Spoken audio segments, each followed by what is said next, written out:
So what was the title?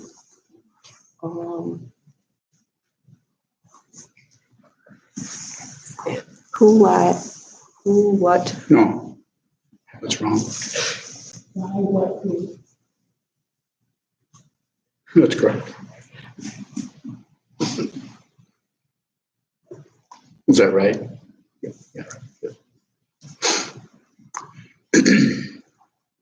So the idea with this, these three questions is to help us all further understand the way in which we, anytime any issue comes up, we tend to go into some kind of circularity about it, rather than actually go into what it is, to actually look at it directly without being caught by the various hooks and glue and Velcro of our preconceptions, our ideas, and our opinions.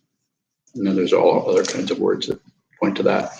So the first one is we always, it's kind of the default question. Why am I feeling this way? Why is this happening to me? Why? And there will always be some kind of a because, and it will come back and it will it'll satisfy that just for the 30th of a second, and then we're on to another. Well, why is that? And then why is that? Because. Why? Because. It's not that the why question isn't valid. Of course, it's valid. When something happens, we want to know why. The issue seems to be the getting trapped in the circularity of the call and response. Why? Because. Why? Because. So, pardon me. So as soon as you can, ask why, but as soon as you can, move into what is that? Move into what is that? What's the fundamental situation? I'm always saying to people, often saying to people, I'm saying now, when anything that occurs to you, ask, if you want to ask something, ask, what is that?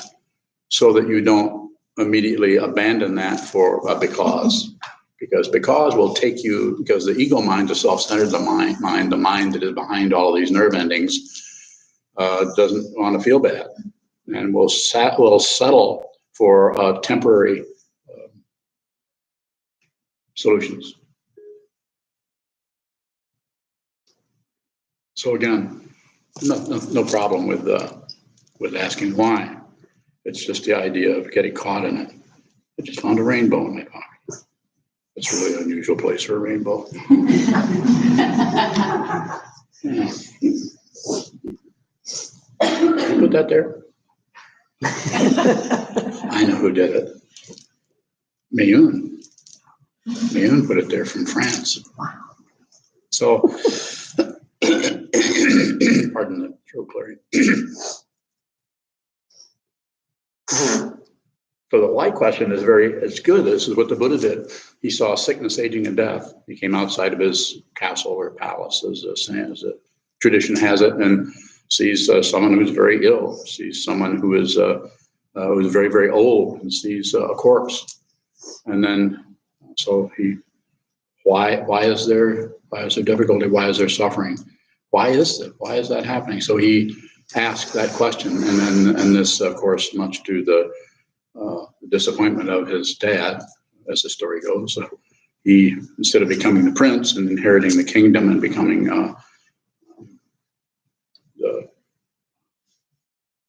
the king, eventually being a prince and then being a king, the story has it that he went off into the forest and met up with a bunch of other, they were called, in those days, called paribrajakas,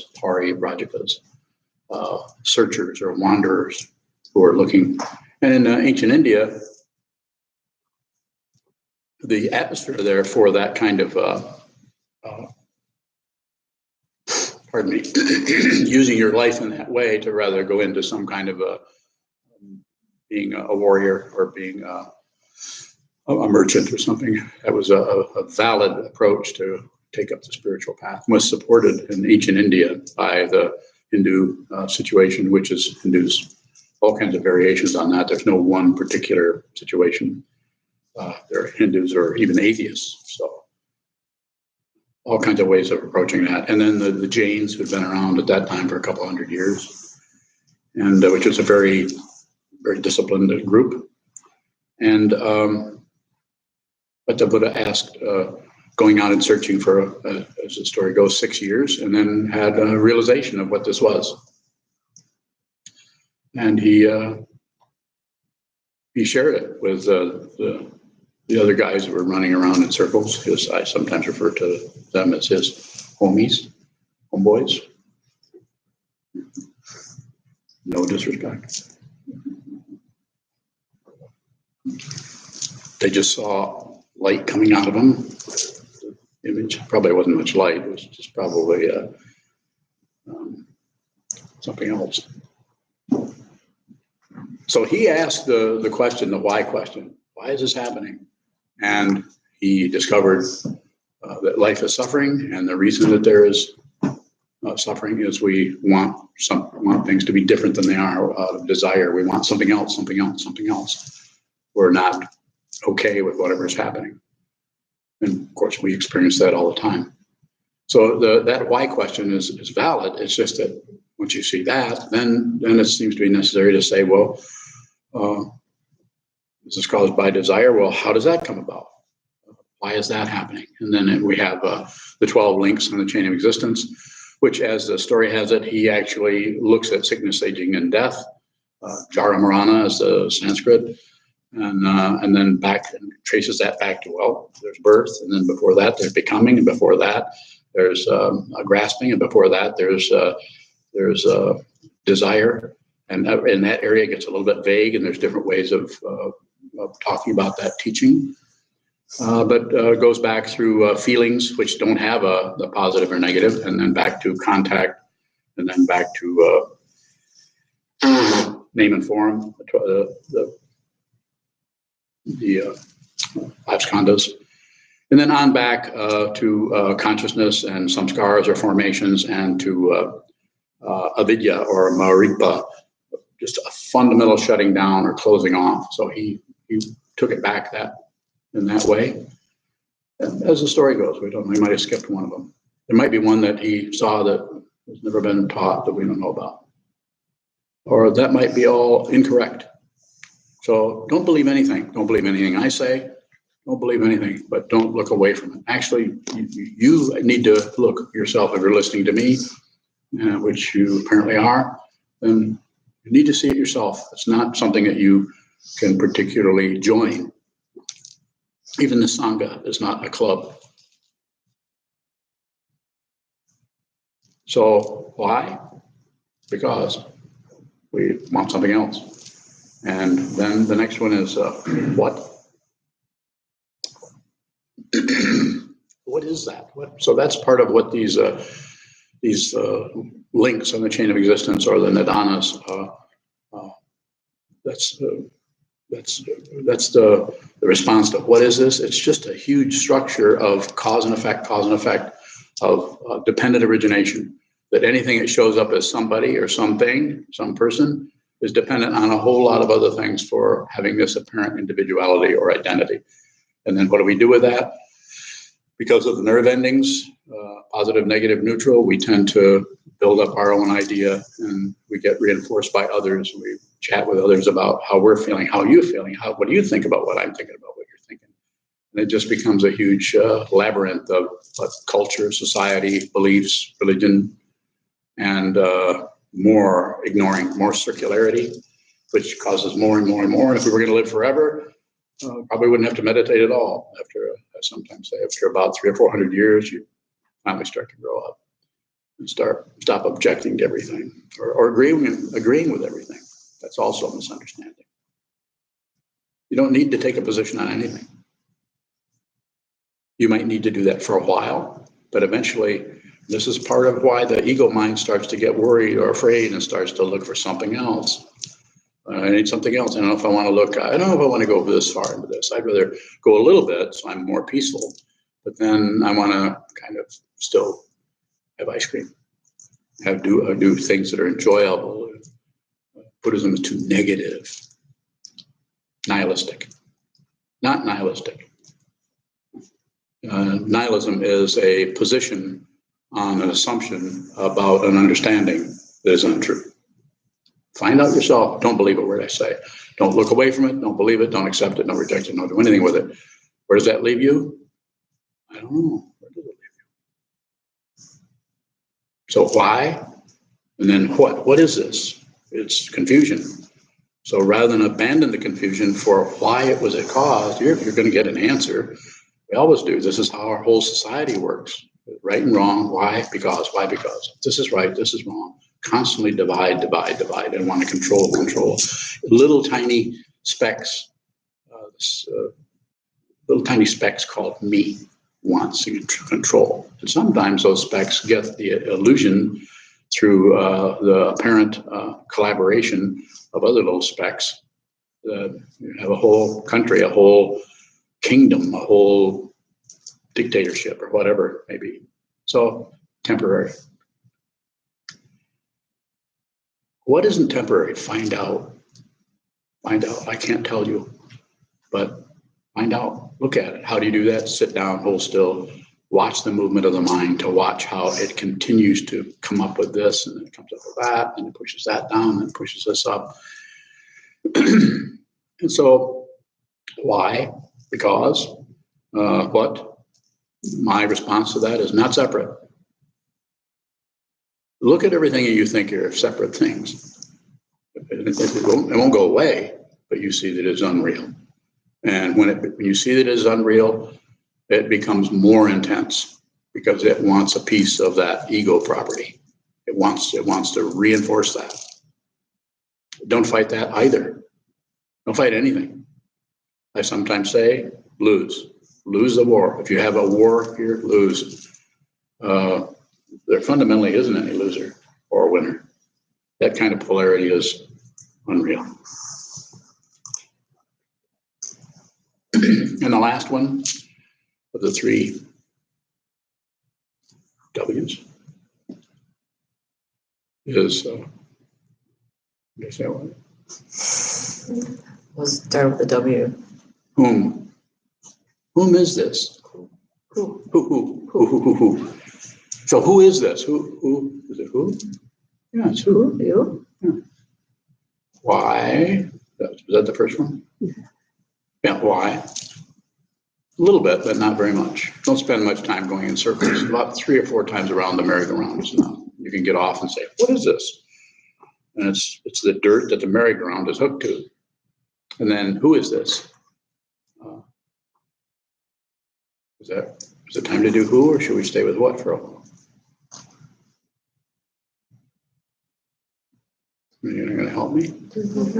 Huh? Who? Okay, let's do who. Find out. No, I can't do it for you. You can't do it for someone else.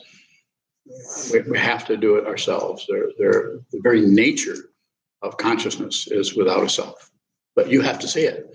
And when you see that, it doesn't mean that the apparent self isn't functioning. It may even function even better, the apparent self, because you're fearless. When I say you're fearless, I'm not saying you don't have fear. Somebody can't startle you. I'm talking about that. I'm saying the fundamental understanding is fearless. You can't. There are no directions. There are no events. The causation has become a dream. Yes, you're born. Yes, you're here. But the fundamental reality is not separate. Not separate. And when I say that, this is the teaching of the Buddha. I didn't invent this. I just was taught this. And that kind of a teaching eventually is basically you need to find out. There's nothing to believe. If you start believing something, you should say, what is that? Or who believes? That's another self-investigation. Is there a solid being? This is what leads us into the 5 links or the 5 skandhas.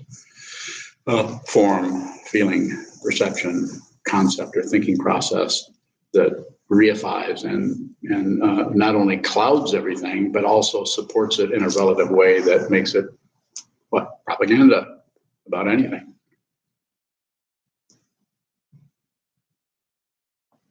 So it seems necessary to do this with our awareness alone. Not completely alone. We have Sangha, or the spiritual community of people who get together and don't lean on each other, but are companions. So it's called Kalyana Mitra. It's a Mahayana word for spiritual friend. It can be the teaching person. It can be your fellow traveler. And you can do this on the cushion. You can do it at the kitchen sink. You can do it as you're opening your garage door. You can say, who is this? Is there someone there? And that who may echo back as all kinds of different substitutes for what is actually there. As, well, I'm here. Well, me, or all the personal pronouns that no one ever called you. No one ever calls you me. No one ever calls you I. You're the only one that uses that. Kind of peculiar, isn't it? I mean, it's something. Why couldn't I say that to somebody and have that work? It just doesn't work. You would get, well, you wouldn't get locked up these days because, yeah, you would, but you'd be in a prison rather than a mental hospital because they don't help people who have mental problems these days other than lock them up. Is that changing at all? Does anyone know? No, it's not changing. I'm happy to have questions. What is startled? Like when you said, what is the consciousness, the matrix that we call me is just a series of nerve endings. Consciousness, just everything is on receive. Smell, taste, touch, hearing, seeing. We're just receiving, and that comes together. That's the fifth skandha. There's form, feeling. Basically, feeling has lots of different dimensions. Feeling, perception. I'm receiving and perceiving you. Concept. Routine. Your name is a conceptual situation. I don't remember your that other name you used to have. What is it? You remember? Keep it to yourself. So the startling can happen just by the contrast between you're fastened to whatever's occurring, either in your mind, thinking about your grocery list, or going from the hallway down to the closet to get your boots or something like that. So there's an occupation that's happening in terms of the consciousness, and then something comes from nowhere, and it's just nerve endings. But there's no one who's startled. There is just startled. If you think there's somebody who's startled, then that will have more duration because there'll be somebody there explaining it, being embarrassed by it, being disturbed by it, being irritated with whatever startled you. We'll go in and we'll build it into something else rather than just functioning with, because the startled feeling itself is just startled.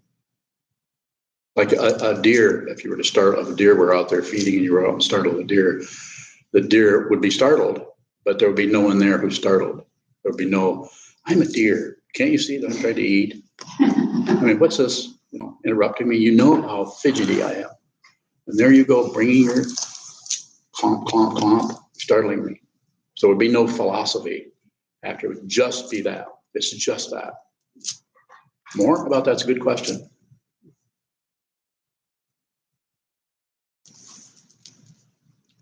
It's not that there isn't some kind of identity that may come up, but it's not necessary.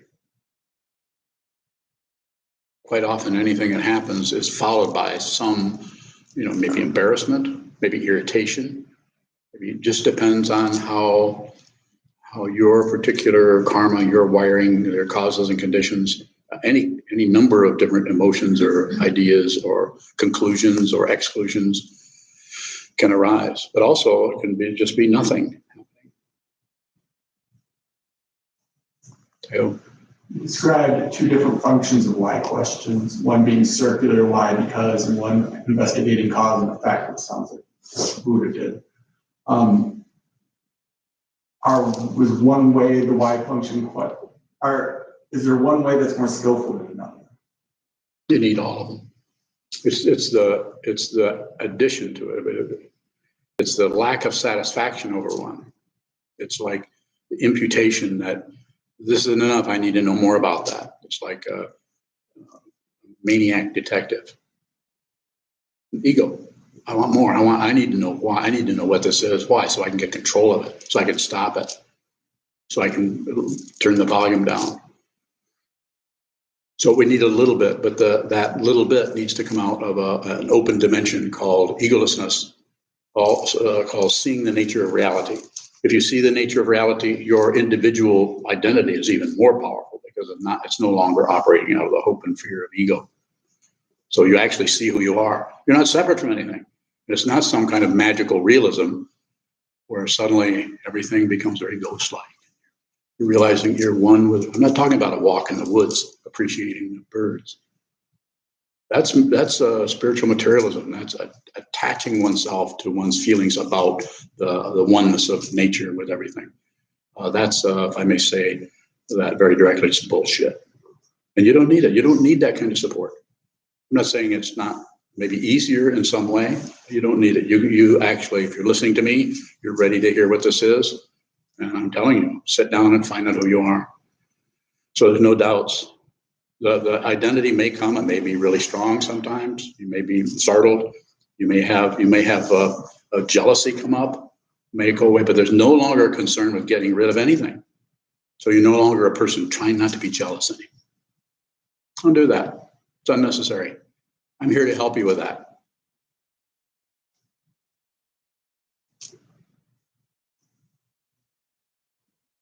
Who is fearless? There is no identity there. It's just there's nothing to be. There's no cause and effect happening there. So it shows up as fearlessness because we constantly use the idea that I'm afraid of this, or I'm afraid of that, or I'm not afraid of this. We're always operating in the polarity of it. So a way of talking about that is to continue to use the polarity, but there's no philosophy behind it. Well, there's nothing to be afraid of. That would be like,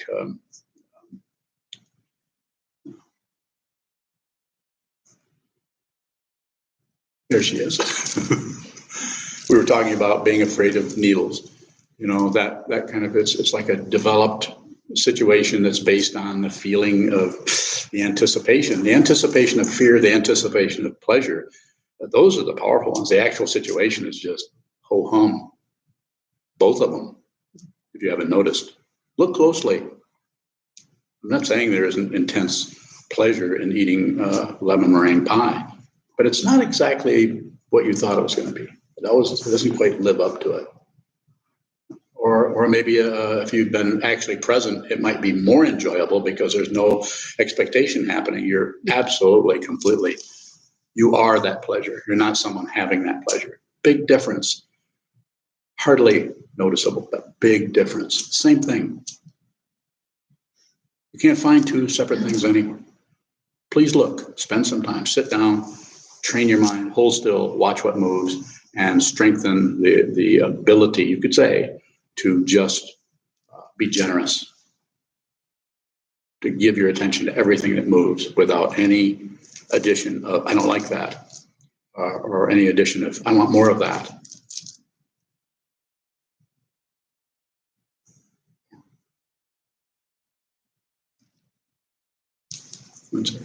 Is not separate somehow perceived?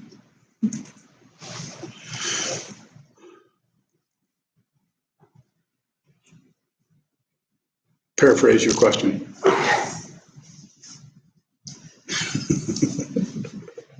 Is there feeling? Was that funny? No, I couldn't figure it out either, so. You what? I He's waiting, so am I. How is not separate perceived? It's perceived as a very good question. That's why I wanted you to paraphrase it. It gave me some time to connect. So it's perceived as separation. It's perceived as its opposite. But the separation is no longer a problem. Another way that I talk about this is you see the natural boundary, the natural hierarchy of everything. And it's overwhelming. Because you, even though you've been looking for who you are and what this is and what to do about life and how to not feel bad or how to get better or how to get people to like you or whatever dynamic you want to take up, how to be in my situation, how to be a great artist was to find out what a terrible artist you are. Give it up. Don't try to be a great artist. I mean, you don't have to, but seeing the natural boundary, and another word for this is respect.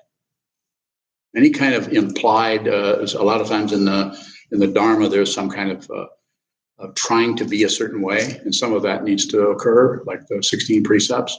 But it's about the awareness of that situation, not about following rules of the law. Like my teacher, Kobun Roshi, said, you don't take precepts, you observe them. That's the only direct teaching I got from him as far as words. Everything else was his avoidance of me, which is a very direct teaching.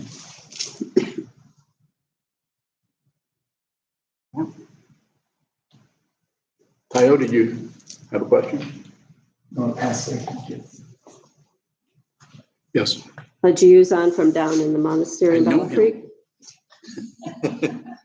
He lives in the monastery down south. Yeah. He asks, You is know what his name is? Jiyuzan Yeah, go ahead. Freedom Mountain? Yes. Yeah. Is who, question mark, a more fundamental question than what, question mark? Yes, it's more of the identity is the issue, but it might be good to get there a little, more gradually. But yes, it's more fundamental. The identity is thinking there's somebody just because of this collection of the sense fields. But there isn't any. There's something, but it's not a separate being. And to realize that is the traditional word for that is liberation. Or if you're a mountain, it's Freedom Mountain. And it's not freedom from something. It's not freedom to do something. It's fundamental freedom. So therefore, you only need to see that once, and then there are no bars on anything. But this doesn't mean that you don't see the incredible boundary of everything, just like the boundary of the skin, the boundary of walls, and the boundary of consciousness, the way consciousness functions. So you don't step across any boundary. You don't pollute anything. And you don't teach unless you are asked or given permission. Further questions? Mike? On your previous thought about your teacher, what do you mean by most of the teaching was avoiding you?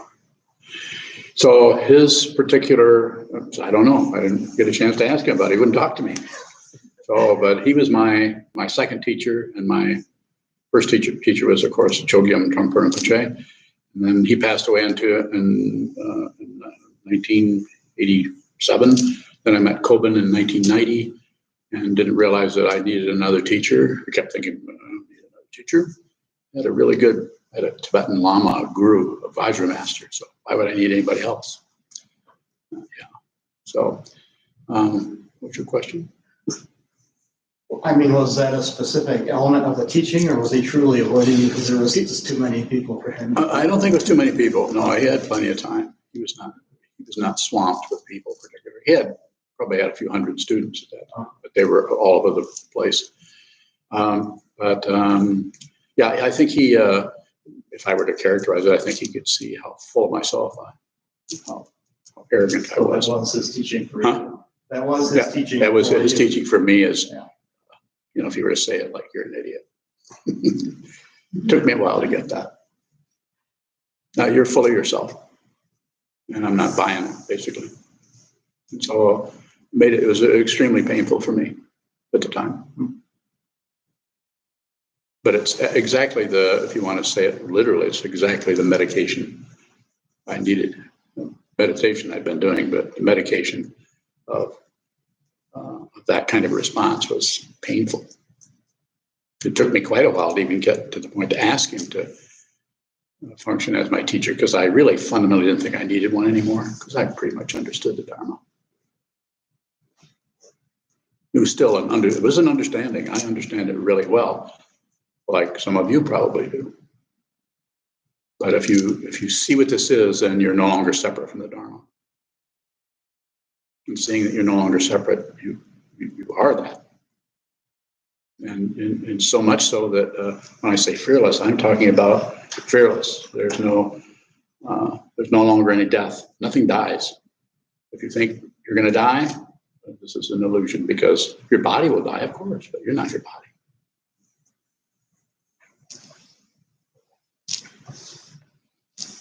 You've said before of the people that you met, you mentioned your two teachers as being awake. Well, I saw them, I met them, yes. But I'm not saying, I never met His Holiness the 17th Karmapa, but I'm pretty sure he's an enlightened master. It's because I am just sure of it. As His Holiness Dalai Lama, I've met him, but I'm not directly a student of his. Not because he's not an enlightened master. I think he probably is. But I met him a long, long time ago, in 1979.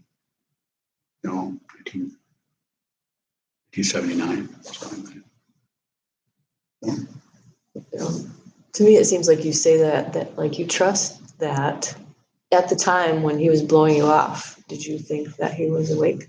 No, I didn't know. I just thought he was.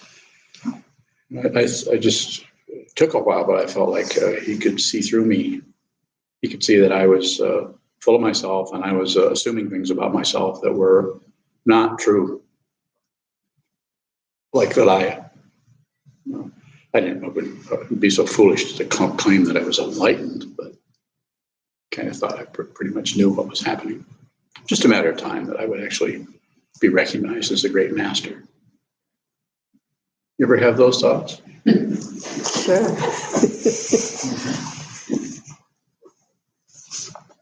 There isn't anyone.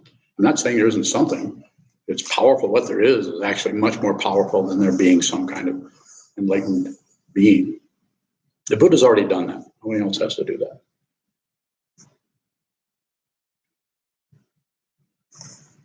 How do you know that in retrospect you see that how it feels or what you trust now that he was awake? Yeah. How do I know it now? Yeah. Because it was painful, and I didn't do anything with the pain. I stopped making excuses for myself and just stopped. I just continued to do what I could to help people study the Dharma.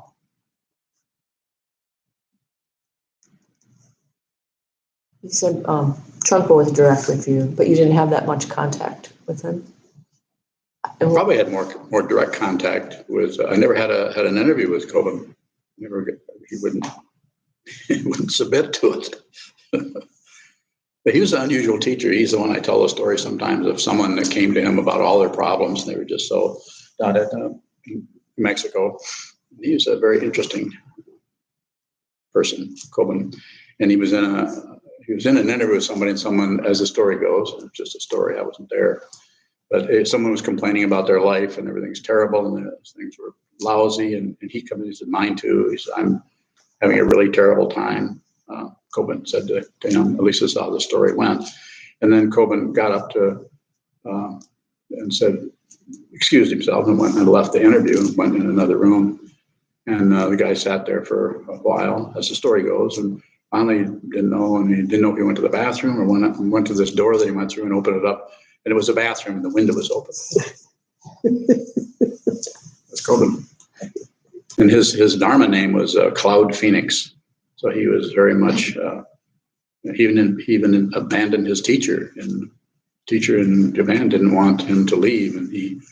But when Suzuki Roshi asked him to come over, along with Katagiri Roshi, they both were young men back in the 60s, came over to help Suzuki Roshi.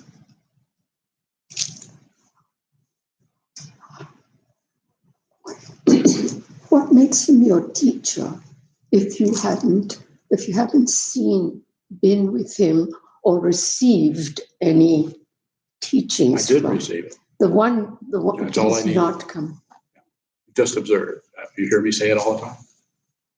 Just observe. Don't add, don't subtract, do no math at all, just observe. So that was a direct teaching that I got from him the minute I asked him to be my teacher. That's all I got. And of course, I could have been persistent and kind of chased him down a little bit, or I did some. I tried to call him and he would hang up on me. He'd say, I got to get going. They had this kind of phone then, remember those? Hang up. You don't do that anymore. So just a different situation. It's just my particular incredible pride in neurosis, self-centeredness. It's very powerful, and you don't have to get rid of it. All you have to do is see it. If you see it, you realize it's unreal. You realize everything is unreal. In other words, it's not that it's not there. It is an illusion. It's an illusion. It is impermanent. So it wasn't actually, it was years before I realized who I was asking to be my teacher. I don't know how to ask this except just to ask, was that the only teaching you got from him? Well, I'm getting teaching from him now. I'm not saying there's some kind of spirit here. But yeah, it's all the time. Can you expand on that? Because being here or not being here is beside the point. I mean, it's not about somebody being here, being alive, sitting in the room, or sending me magic rays into my frontal lobe and telling me things. Not separate. The not separation is without any credentials. There aren't any credentials. You can sew all the robes you want. You can wear all the rock suits you want. You can wear a crown on your head. This is the Tibetan style, is to elevate everything up, way up in the air, and gild everything and put brocade on everything, and then have this holiness sit on the top. So it gives you something to kind of replaces theism, believing in a deity, but not completely. It still looks like a made up. Yes. Did you read what he had written and You're writing anything. He gave talks and he wouldn't let anybody publish them. He was so what we read is not what he's necessarily written. well, no, it's something he gave in a talk that what was Judy and Joe got together and looked at his, listened to him. And have you ever listened to any of his talks? No. Yeah. It was not. Yeah, reading it is their idea of what he said, not what he said. I'm glad you do, because I don't. But we should still study it. What's the name of that book? Embracing Mind? Yeah. It's a good book. We studied it at Monastery, as you know. You joined.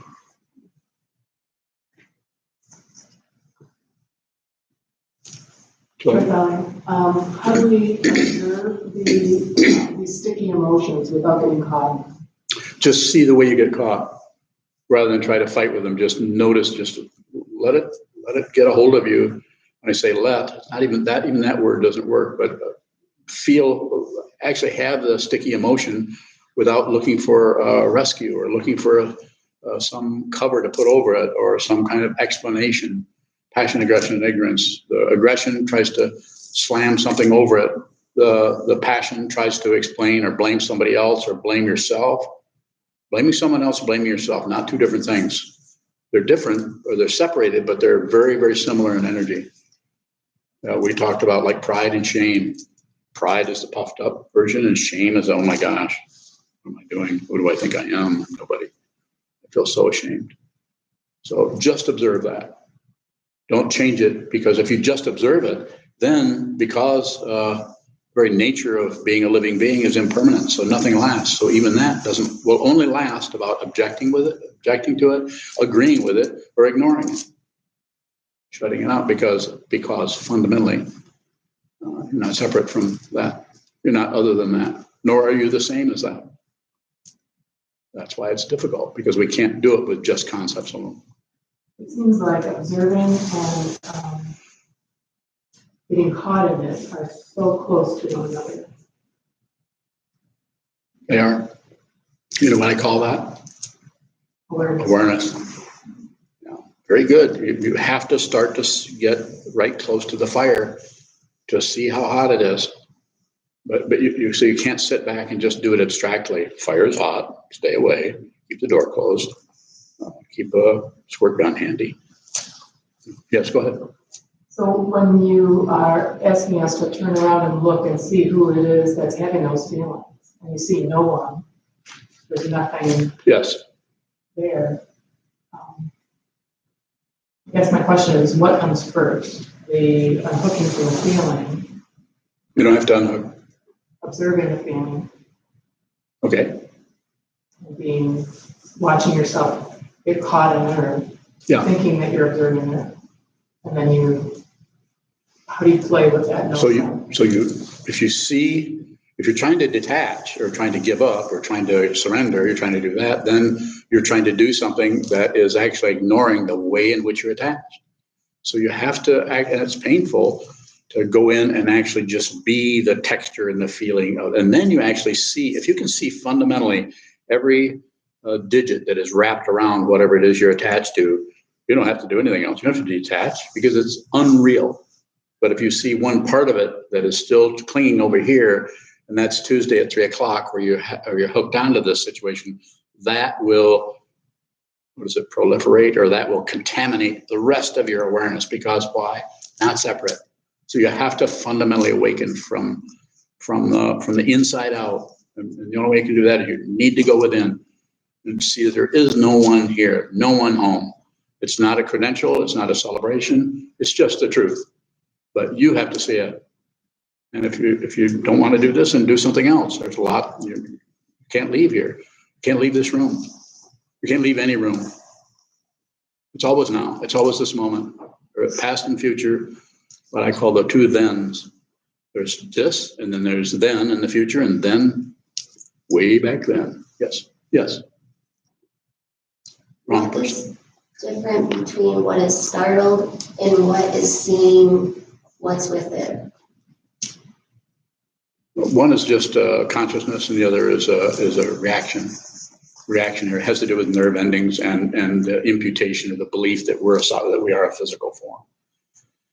So that may come and go, and each person's karma relative to the physical manifestation is going to be different. Just like some people have lucid dreams all the time, and some people have nightmares, and some people will say that I don't dream at all. People's consciousness are all functioning in different ways. But the more, my understanding is, the more you can sit down and hold still and watch the movement of what comes and goes, thought patterns, emotions, ideas, without interfering, without accepting them, without rejecting them. That's passion and aggression. And without closing off, distracting yourself, or ignoring them, the more you're actually working with your true nature, your fundamental nature, which is completely awake. Nothing sleeps. If you think it sleeps, you're calm. No, you'll be all right. You can be right if you want. Yes. When you come to the realization that you're not a great artist, why would you continue? Drawing art, making art. Why? Why would you do it? Fun. It's interesting.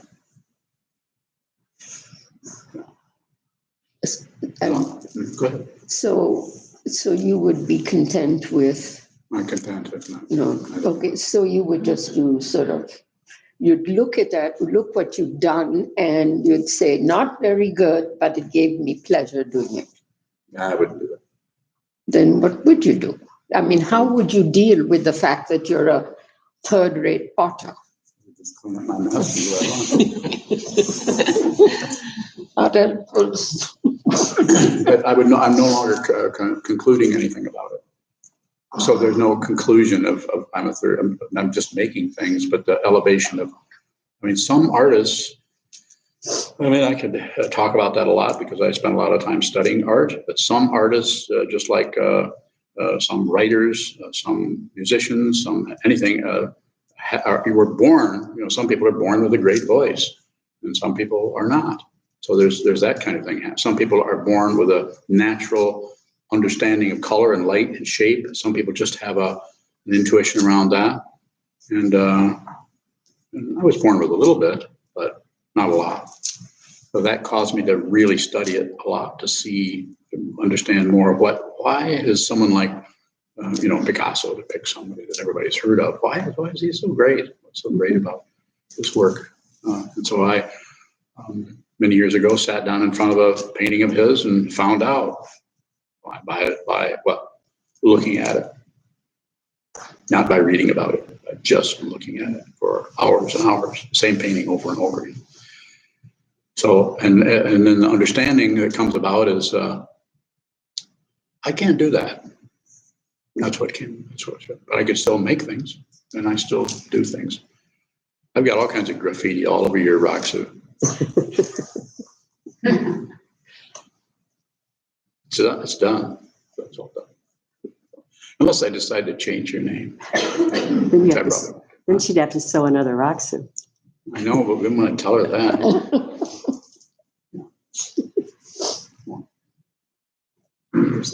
I have a question regarding the everything being awake and being startled combo.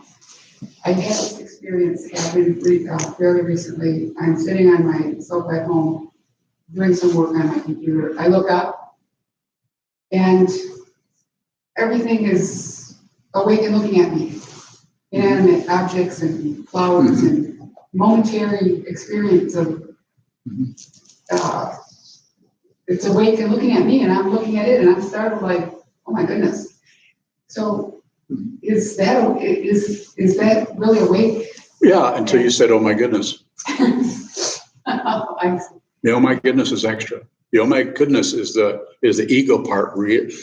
It's threatened by that, but yeah, you're looking at the nature of reality when you see things looking back at you. You eventually just get used to it. You stop being afraid of it. You stop. It's ordinary. It's called Tibetan. It's called Tamogeshepa, or ordinary mind. But it's not something that's going to be handed to you necessarily. It needs to be some work done on it. And everyone is different. Some people it happens. Some people it happens and it's too frightening, so they go away and they never practice again. Because it doesn't stay. I mean, it doesn't stay in that mode. Mm-hmm. But it was, again, startling, and then I'm wondering who is being startled, and nobody. No, there isn't anyone.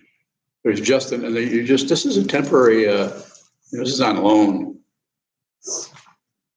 It's you could say it that way, just a very relative, but it's on loan. It's just it's a transcendental pragmatism that sees what this is. It fundamentally sees what this is, and it makes it extremely solid and extremely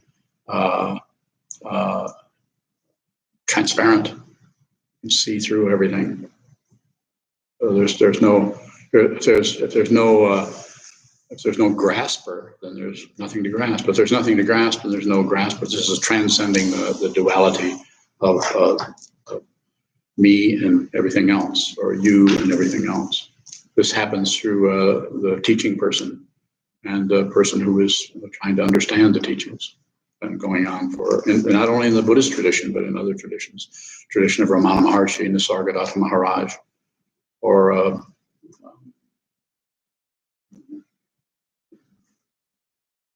indigenous people have a similar kind of situation happening there, with not being separate from anything. Their culture actually supports it. It's the same way when the Buddha was born 2,500 years ago. He was born into a culture that respected the spiritual path, and that's why he and his monks could go out and beg, and people would be happy to help them because they were doing something while they couldn't stop whatever farming or buying and selling things. They needed to do that, whereas other people were practicing the spiritual path, so they supported them. But yeah, so the idea there is we tend to cling to that. But the oh my goodness part is that's like, oh my goodness. Welcome. There's a question on YouTube Mhm. from Carl Greaves in the UK. Okay. He says, if you are not separate from everything, how is that not the same as being all one? Well, it may have a similar, saying not separate helps us look at all the pieces. Whereas we're saying we're all one is more of a self-centered that resonates with the self-centeredness we call the ego mind or the seventh consciousness in the Yogacara tradition. So to say that, it's like the investigation stops. Well, we're all one. When you say, yeah, I'd say we're all one. Everybody's on a spiritual path. We're all going the same way. Shall I say it again? Bullshit. Don't do it. Don't go there. Look at the separation. Don't go to some kind of conclusion about the separation, because this ego wants that territory. It wants to claim the knowledge that it knows. If you think you know, if you think you're awake, if you think you're enlightened, probably fooling yourself. You had an earlier comment, but I could probably make it a question more. No, I want the comment. Okay. You say that we shouldn't come to conclusions, but surely thinking life is suffering is coming to a conclusion. Okay, so the reason I say that is I know you can't help but come to conclusions. So I say, don't come to conclusions. What will that cause? It'll cause you to look at the way you conclude. It's just a way of teaching. I can't help it. It's like saying, don't feel bad. Yeah, good luck. Don't feel bad. Everything's going to be okay. It isn't going to be okay.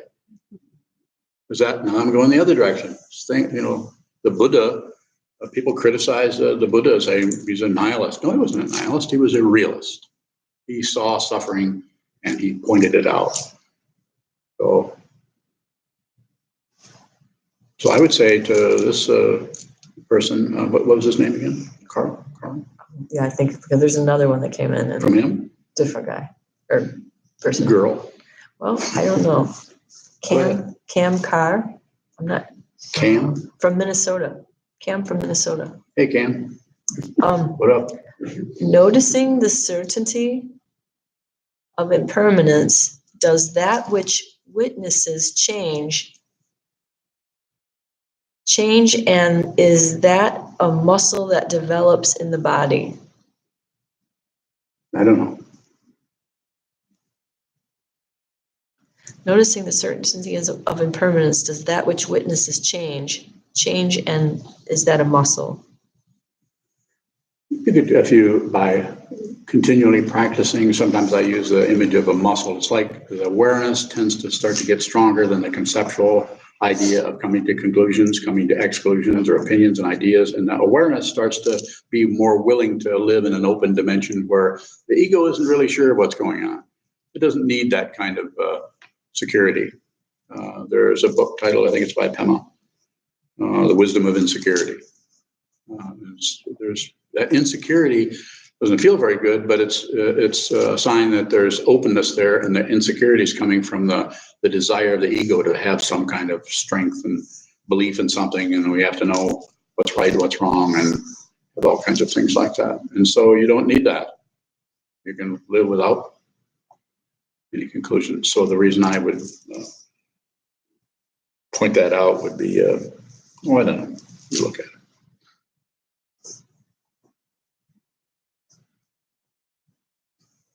Other questions? Just you brought up Pema Chodron. Yeah. I was curious, do you have she is stepping down from Shambhala because of supposedly the Sakya coming back? Are you supportive of that, or do you have any ideas about her doing that? Well, I'm not sure what you're asking me. I've got ideas about things, but I don't know anything about Well, I it. hesitate to say the word opinion, but what do you have an You opinion? could say that. Okay, do you have an opinion? No. No, and the reason I'm not being disrespectful to her or to anybody, if I can say it this way, but the causes and conditions that arise in that area are totally obliterated when you buy into right and wrong. I'm not saying that somebody wasn't really disrespectful of people. I've been accused of that. So I'm not letting him off the hook or her off the hook. Like, why did she wait so long?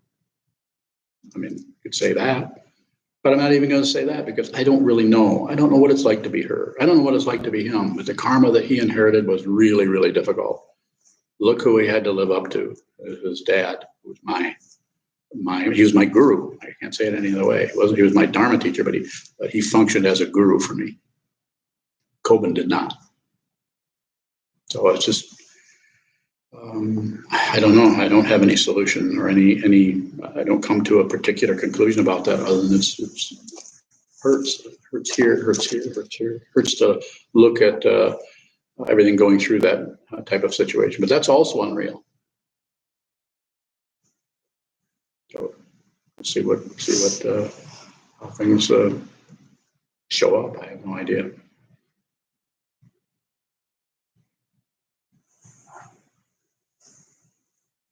Yes. I have a question about that idea of receiving teachings from someone who's not in your presence. So,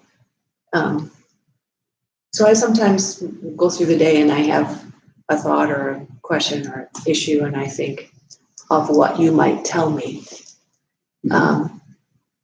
How can I know if I'm making that up or if that's just my own narcissism and arrogance? Does not matter. Say if it doesn't matter. We're not separate. We're not fundamentally not separate. And I'm not asking you to believe that, but you could consider that. Consider it. You don't have to believe it and shut down on. You could actually look at the feeling of separation. Look at the separation rather than try to smush everything all together. So there's no way to know. But a way I could present it this way, I could say at 2:00, you were thinking about what I might say, and that's a good idea to do that. If you're functioning as my student, which you are, it's a good idea because I could have died at noon. You wouldn't even know about it, but you'd still be considering what I said. Yeah. So I'm not going to die at noon, 5:30, 6:00 maybe. So I'm just saying that that kind of thing reinforces the separation, reinforces the idea about separating from things, rather than saying that nothing is separate. And how do you do that? You look at the separation, the actual separation, which is in your mind. Identification with the body, of course, sitting in front of the teacher or sitting with Sangha or something is shows us we have that contrast of we're separate and now we're back together, and we're separate and now we're back together. So that happens, but it doesn't have to be, you don't have to come to a conclusion about it. And if you do come to conclusions, then don't come to a conclusion about the conclusions. I'm glad I was able to help you. So looking at this reinforces the separation. Is that what you're saying? And when I'm sitting and you're not right there, that eases the separation. Or I didn't say that. okay, so I need you to say it again one more time. What reinforces the separation? Thinking there's togetherness. Okay. That worked for everybody. In the open perception, is there, and between the two thens, is there time? Does time exist? In terms of the body-mind situation, yes, there's a thing, something that shows up and starts to disintegrate called the body. The body, we're born and we start to, as we know from our memory, our experience, and we move along and then we eventually go back into the elements from which we came. But who we are fundamentally doesn't go anywhere, doesn't do anything, isn't anything in particular. And when one begins, what was that? Comes in, goes out. Actually, that's the illusion part. Yeah, it's unreal. It's because of the nerve endings. Seems like this is substantial. So that's why we train with our body. Sit down. You can't find the mind. particularly, but you can find the body. So, and the body mind are not two different things. The consciousness is this form, and then the consciousness dissolves, the me feeling dissolves, the memories dissolve, everything dissolves. But who you are can't go anywhere. It's never come in. As a traditional way of saying is, it's unborn and unceasing with a nature like the sky. You are that. You don't have to try to be that. You don't have to come to any conclusion about anything. As is said in other traditions, what is real is not threatened. What is fundamentally the truth is not in danger of anything. This is why there's the way Trungpa Rinpoche taught this is basic goodness. Everything is basically good. There's no opposite, basically evil situation happening.